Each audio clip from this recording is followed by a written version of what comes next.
The next menu along is the Edit menu. The first command in the Edit menu is the Undo. This allows you to undo any series of commands that you may have placed in. So if I were to say delete this object, I could undo that delete and bring it back. Okay, the next command down is Redo. What this allows us to do is redo any undos that we undid. So if I redo that, the object will be deleted again. Okay, the next command down is Hold. Before we go on to show you what Hold does, you've got to remember Hold and the next command here, Fetch, work together. And how they work is, if I were to say make a series of changes to this drawing, I simply activate the Hold, make the changes that I wanted to make,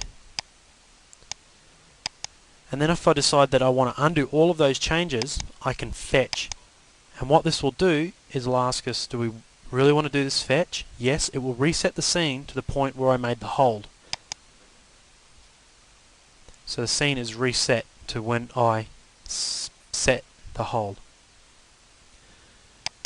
Next command along is Delete. Very straightforward command. I select an object, I delete an object. Next command down is Clone. It's a very simple command. I execute the command. It asks me how am I going to clone this object. There's three ways of cloning an object. You can copy it, in which case it's a dumb copy. It's just a simple copy. There's an instance and a reference. Now these two are what we call smart copies. They can take a look at the first object, and when you change the first object, they can change too.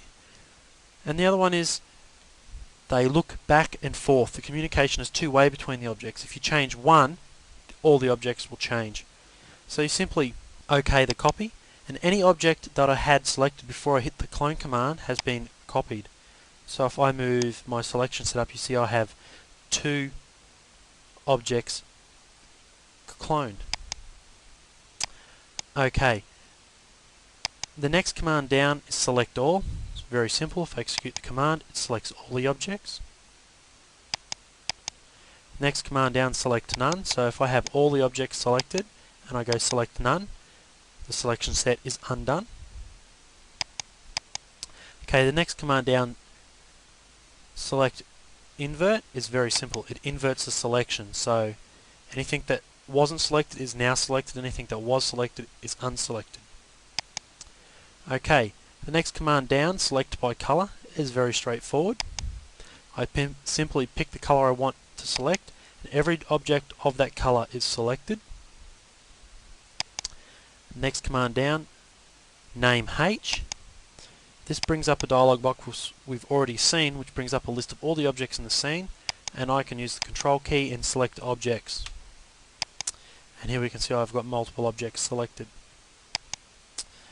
Okay, Region is the same as this tool here.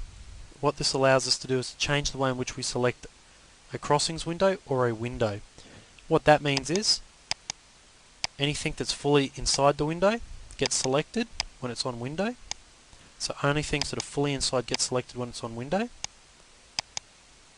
And when it's on crossings, anything that's touched by the window or fully encompassed by the window that you're dragging out becomes selected. Alright, the next one down, Edit Name Selection. First what we have to do is build a named selection. So I'm just going to build a named selection. Now, what that allows me to do is edit that named selection. And I can add to that selection set by selecting objects, or I can remove from the selection set, I can delete objects within the selection, and so on.